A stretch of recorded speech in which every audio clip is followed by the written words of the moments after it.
Well, much of the world is turning up the pressure on Israel to declare a ceasefire in Gaza.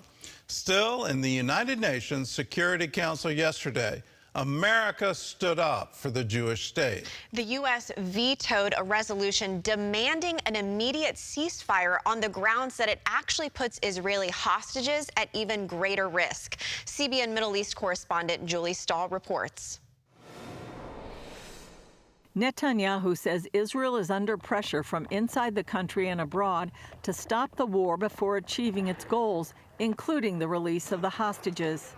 We really want to achieve another release, and we're also willing to go a long way. But we're not ready to pay any price, certainly not to pay the illusory prices that Hamas demands from us, which would mean defeat for the state of Israel. There is no pressure that can change that.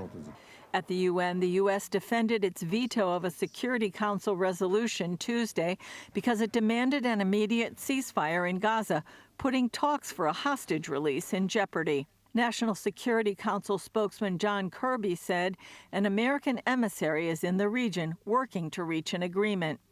And a vote for this resolution today could very well put those negotiations at risk. Meanwhile, a relative of the youngest hostage and his family reacted to security cam footage released by the IDF showing her sister-in-law and two little boys taken through the streets of Khan Yunis on October 7th. When we saw these videos, it really tore our hearts out. It was really difficult to witness Shiri, Ariel, and Kfir in the situation again after being ripped away from their home in New Oz into this hell.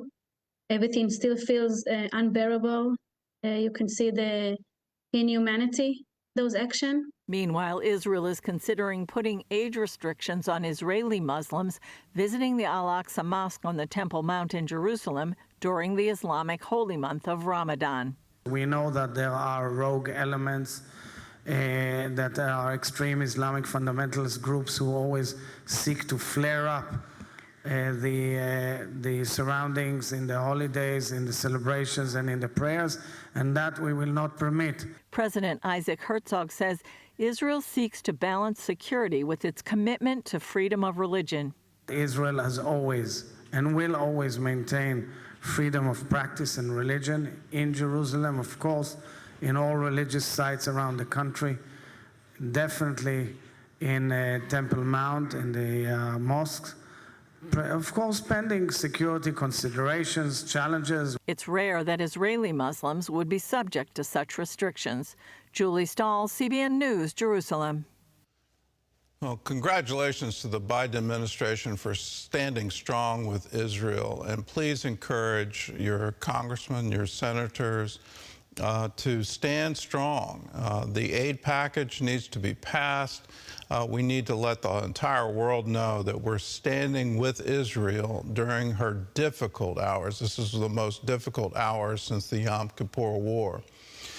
Please keep in mind the end of that package, their pledge for freedom of religion in Israel.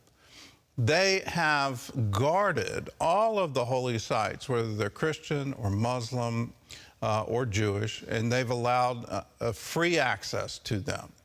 What a wonderful contrast to what happened when Jordan had control of the West Bank and Jerusalem.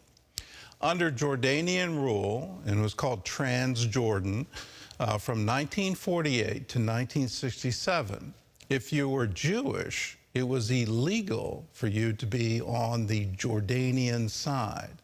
The Jewish quarter, the Muslims said they cleansed it of all Jews. You couldn't go to the Western Wall. You couldn't pray at the Temple Mount. All of that was illegal. They destroyed all the synagogues. Some of them they turned into latrines. They desecrated the Jewish cemeteries. They did all of these things, and we can expect that to happen again if these terrorists get control of that land again.